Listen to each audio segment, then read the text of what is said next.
주님께서 여러분과 함께 또한 사제의 영과 함께 요한이 전한 거룩한 복음입니다. 주님 영광 받으소서. 그때 예수님께서 군중에게 이르셨다. 내가 생명의 빵이다. 나에게 오는 사람은 결코 배고프지 않을 것이며 나를 믿는 사람은 결코 목마르지 않을 것이다. 그러나 내가 이미 말한 대로 너희는 나를 보고도 나를 믿지 않는다. 아버지께서 나에게 주시는 사람은 모두 나에게 올 것이고 나에게 오는 사람을 나는 물리치지 않을 것이다. 나는 내 뜻이 아니라 나를 보내신 분의 뜻을 실천하려고 하늘에서 내려왔기 때문이다. 나를 보내신 분의 뜻은 그분께서 나에게 주신 사람을 하나도 잃지 않고 마지막 날에 다시 살리는 것이다. 내 아버지의 뜻은 또 아들을 보고 믿는 사람은 누구나 영원한 생명을 얻는 것이다. 나는 마지막 날에 그들을 다시 살릴 것이다. 주님의 말씀입니다. 그리스도님 찬미합니다.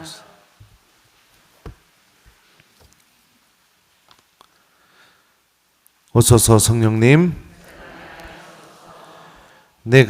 죄송합니다.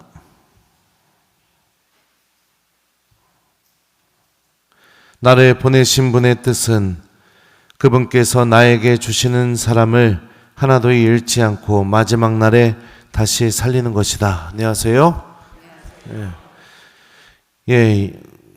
월요일도 빵, 화요일도 빵, 오늘도 빵, 내일도 빵, 모레도 빵입니다. 오늘 복음이 이번 주 내내 계속.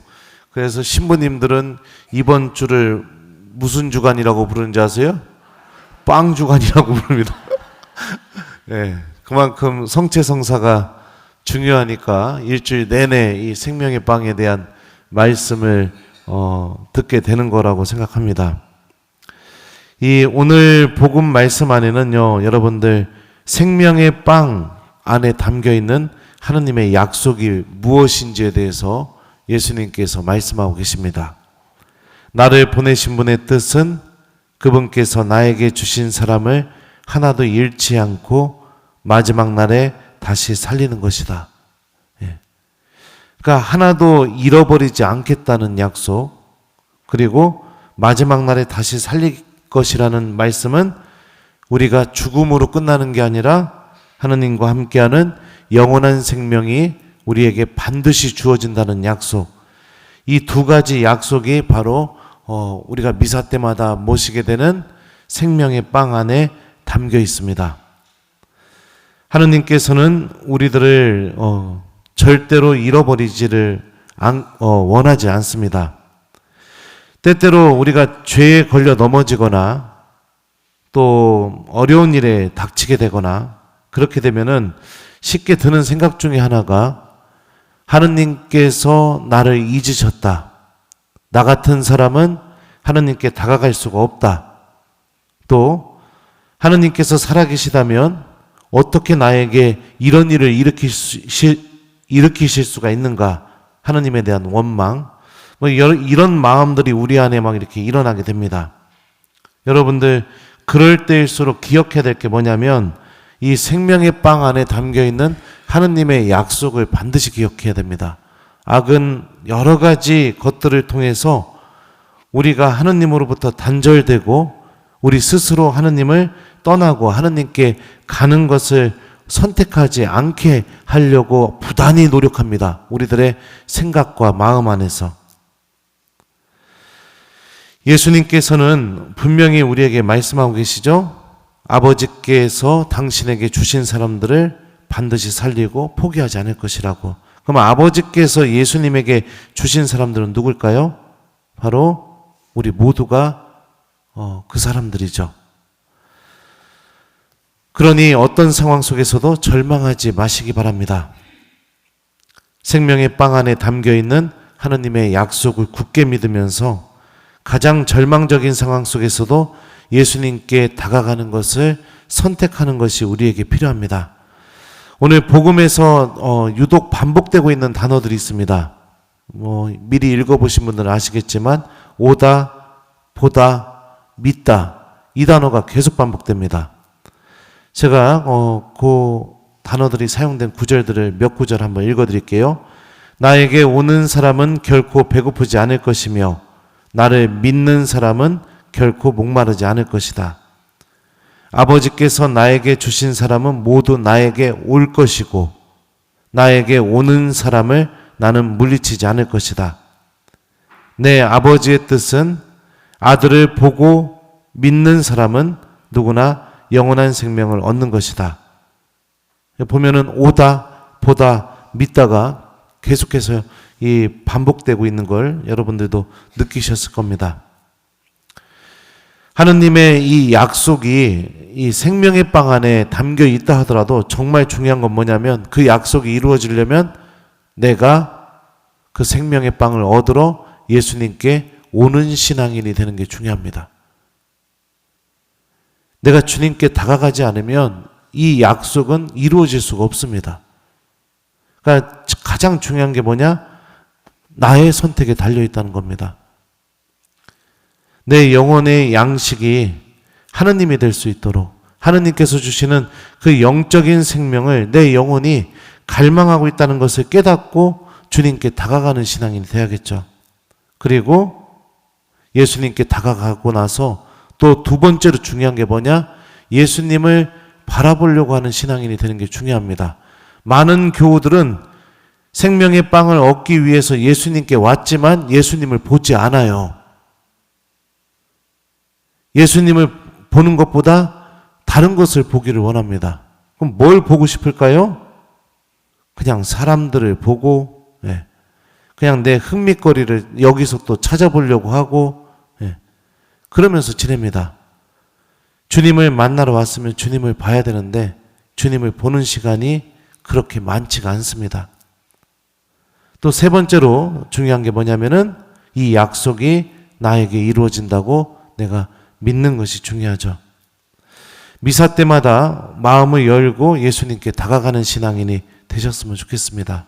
그리고 예수님께 왔으면 예수님을 보려고 하는 신앙인이 되셨으면 좋겠습니다.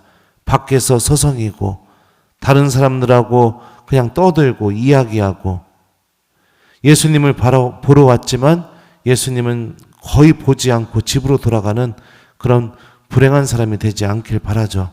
그리고 내가 예수님을 바라보고 주님께서 당신 말씀과 성체 안에 나를 반드시 살리고 절대로 잃어버리지 않겠다는 그 약속이 나에게 이루어진다고 믿는 신앙인이 되는 것이 중요하죠.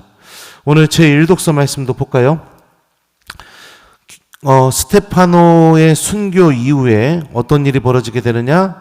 교회 안에서 박해가 일어나기 시작하게 됩니다. 그날부터 예루살렘 교회는 큰 박해를 받기 시작하였다. 그리하여 사도들 말고는 모두 유다와 사마리아 지방으로 흩어졌다. 한편 흩어진 사람들은 이곳저곳 돌아다니며 말씀을 전하였다. 박해가 시작되었지만 오히려 그 박해로 인해서 교회가 퍼져나가고 성장하게 되는 그런 계기가 됩니다. 중요한 것은 하느님께서는 흩어진 당신의 자녀들과 여전히 함께 계시면서 그들을 통해서도 분명히 당신의 일을 하고 계시다는 사실이 드러나는 거죠. 사도들만을 통해서 당신의 일을 하시는 것이 아니라 당신 모든 자녀들을 통해서 사도들이 했던 일과 똑같은 일을 그들 안에서도 하고 계시다는 것을 오늘 일독서는 필리포스를 통해서 증명해 주고 있습니다. 필리포스는 사마리아의 고을로 내려가 그곳 사람들에게 그리스도를 선포하였다. 군중은 필리포스의 말을 듣고 또 그가 일으키는 표징들을 보고 모두 한 마음으로 그가 하는 말에 귀를 기울였다. 사실 많은 사람에게 붙어있던 더러운 영들이 큰 소리를 지르며 나갔고 또 많은 중풍병자와 불구자가 나았다. 예수님께서 하셨던 일, 또 사도들이 했던 일이 필리포스 안에서도 그대로 이루어지고 있죠. 우리가 미사 때 생명의 빵을 모시고 나서 하느님께서 우리에게 정말로 바라시는 일이 무엇일까? 오늘 일독서가 이야기해주고 있다고 봅니다. 여러분들도 집으로 돌아가게 되었을 때 그냥 하느님께서 주신 그 생명의 양식을 내 안에만 간직하면서 살아가는 신앙인이 아니라 오늘 일독서에 나오는 이 교우들의 모습처럼 이웃들에게 주님의 말씀을 전하고 또 이웃들도 이 생명의 양식에 초대받아서 하느님께서 그들을 절대로 잃어버리지 않고 마지막 날에 반드시 살릴 것이라는 그 약속의 주인공이 되도록 나도 협력하는 사람이 되는 것이 굉장히 중요하겠죠. 하느님 생명의 빵 안에 담겨져 있는 그 약속을 내가 믿고 있는 사람이라면 그 약속이 나에게만 이루어지게 하는 것이 아니라 모든 사람들에게 그 약속이 이루어질 수 있도록, 왜냐하면 하느님은 모든 사람들을 다 사랑하시니까요. 내가 그 약속에 협력하는 삶을 선택하는 것이 당연히 우리가 하느님을 믿는 사람으로서 해야 될 행동이라고 볼 수 있습니다. 자, 그러니까 오늘 말씀을 통해서 우리가 두 가지를 기억했으면 좋겠어요. 첫 번째, 하느님은 나를 절대로 포기하지 않는다. 아무리 큰 죄를 저질렀어도, 아무리 내가 하느님을 등지고 살아왔어도 여전히 주님께서는 나를 포기하지 않으신다.